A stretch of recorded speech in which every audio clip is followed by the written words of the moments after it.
ஆண்டவரோடு இருக்கிறவனுக்கு ஆணவம் இருக்காது, வெறி இருக்காது, இச்சை இருக்காது. நான் ஆண்டவரோட இல்லைன்னு அர்த்த மக்களை. இதெல்லாம் உள்ள வருதுன்னா சொத்து ஆசைகள்ல நிறைய பேர் உட்கார்ந்துருக்கிறான். காரணம், அவனோடு ஆண்டவர் இல்லை, இவன் ஆண்டவரோடு இல்லை.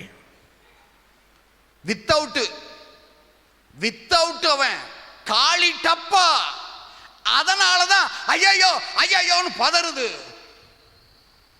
எந்த பிள்ளை பதறும்? அம்மா கூட இல்லைன்னா அந்த பிள்ளை பதறும், அழும், பயப்படும், நடுங்கும். அம்மா கூட இல்ல. சீடர்கள் ஞாபகம் இருக்கா? 12 பேர் படகுல நைட்ல ஏறி கடல்ல போய்கிட்டு இருக்கிறாங்க.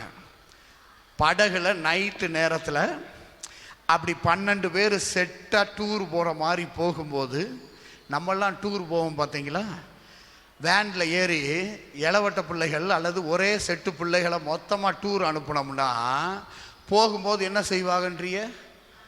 டான்ஸு தான், பாட்டு தான். இவங்க போகிற வழியில் எந்திரிச்சு ஆட முடியாது. அதனால உட்காந்துக்கிட்டு ஏலேலோ ஐலசா நல்லா தான் போகுது.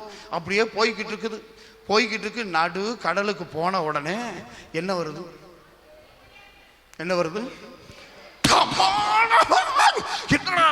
சம்பந்தமே எல்லாம் ஒரு புயல், ஒரு காற்று, பெருங்காற்று வீசுகிறது, புயல்.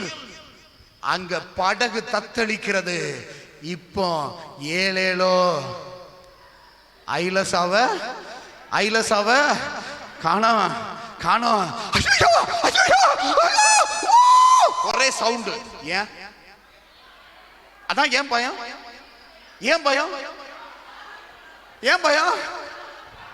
சாக போறோமா? அழகா நற்செய்தியாளர்கள் தெளிவாக நமக்கு ஒரு விளக்க சொல்றாங்க.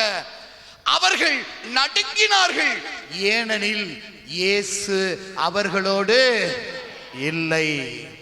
இயேசு அவர்களோட இல்ல.